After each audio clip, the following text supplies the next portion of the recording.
देखने को मिल रहा है वो पिछले 32 साल पहले दिखा था। किसान नेता महेंद्र सिंह टिकैत लाखों किसानों को लेकर बोट क्लब पहुंच गए थे। मांग थी कि गन्ने की फसल के दाम ज्यादा मिले और बिजली पानी के बिलों में छूट मिले, जो पूरी भी हुई। उससे पहले भी किसान आंदोलन होते रहे हैं। इस बार किसानों का मत है कि उन्होंने ऐसे कानून मांगे ही नहीं थे। ज्यादा मंडियां चाहिए, ये इस किसान की एक मांग रही है। उसके साथ साथ ये भी मांग रही है कि ज्यादातर प्रोक्योरमेंट सेंटर जो है ज्यादा क्रॉप्स के लिए और ज्यादा राज्यों में खोले। कॉन्ट्रैक्ट फार्मिंग जो है वो कई जगह पे हो रही है कि बिल्कुल रेगुलेशन नहीं है उसका एक अच्छा रेगुलेशन लाइए। किसानों को किसानी में एक नई आजादी देने का काम हुआ। सरकार लगातार कहती रही है कि असल में नया कानून किसानों के हित की ही बात करता है, क्योंकि अब किसान अपनी फसलें निजी कंपनियों को बेच सकेंगे और ज्यादा पैसे कमा सकेंगे। 22 राज्य ऐसे हैं, 22 स्टेट्स, जहां ये ऑलरेडी लागू है कि आप मंडी के बाहर लाइसेंस लेकर खरीद सकते हैं। और किसान की ये शक है अभी कि आप मंडी को तोड़ रहे हैं। जो किसान जिसके पास मंडी कभी आई नहीं है सोच रहे हैं कि क्या मंडी कभी आएगी कि नहीं। भारत ऐतिहासिक तौर से एक कृषि निर्भर अर्थव्यवस्था रही है, तो जाहिर है इसमें बदलाव भी आते रहे हैं।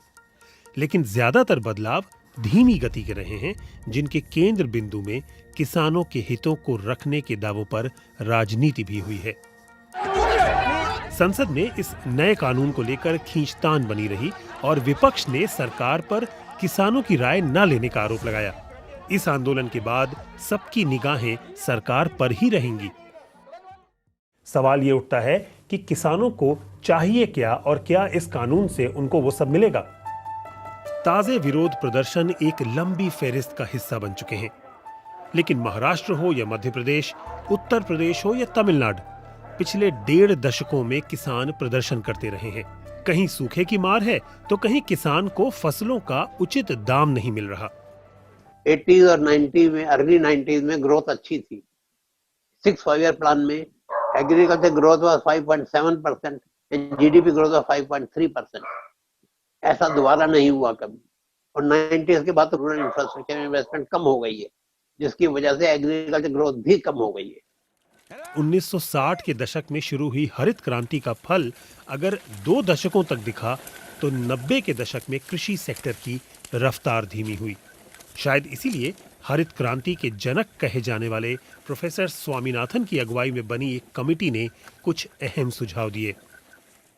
फसल उत्पादन कीमत से 50% ज्यादा दाम किसानों को मिले, खेती हर जमीन और वन भूमि को गैर कृषि उद्देश्यों के लिए कॉर्पोरेट को न दिया जाए, किसानों को कम दामों में क्वालिटी बीज मुहैया कराए जाएं, सरप्लस और इस्तेमाल नहीं हो रही जमीन के टुकड़ों का वितरण किया जाए।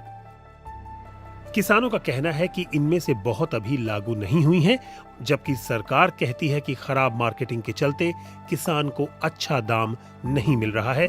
इसलिए निजी कंपनियों और स्टोरेज वेयर हाउसेस को लाने से वैल्यू चेन में किसानों का कद बढ़ेगा। 6 महीने से हम सुन रहे हैं कि भारतीय किसान अब आजाद हो गए हैं। जब मैं 12 साल पहले मध्य प्रदेश की मंडियों में शोध करने लगी थी पीएचडी फील्ड वर्क के लिए, तब जब भी मैं मंडी जाती थी किसान समझाते थे, देखिए पूरी इकोनॉमी में किसान एक ऐसे उत्पादक है जो अपने उत्पादन के भाव कभी नहीं दे पाता है। भाव जो है वो स्वीकार करता है।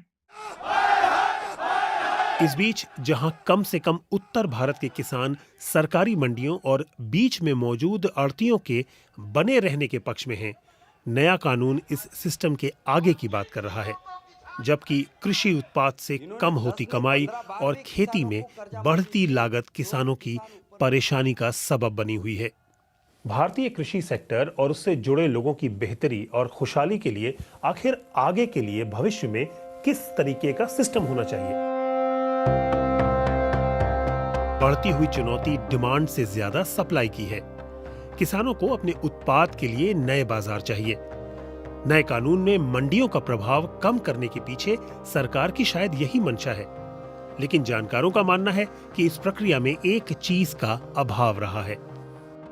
किसान संगठन और सरकार के बीच अच्छी तरह चर्चा अगर हो तो एक दूसरे का प्रॉब्लम्स जो है वो ज्यादा अच्छी तरह समझने की पॉसिबिलिटी रहती है। सरकार की जो सब्सिडी पॉलिसी है, सरकार की जो फर्टिलाइजर पॉलिसी है, किसान का जो कॉस्ट है वो बहुत बड़े पैमाने पे बढ़ रहा है और इसके ऊपर बिल्कुल इस सरकार की श्रद्धा नहीं जा रही है।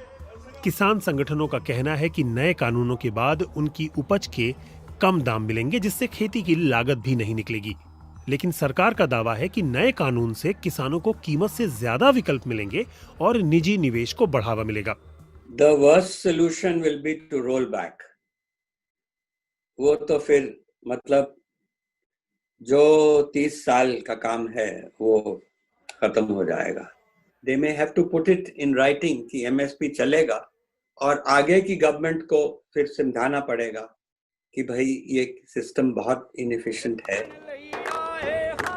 अपनी मांगों पर कौन ज्यादा टिका रहेगा, इसका पता भी चल ही जाए।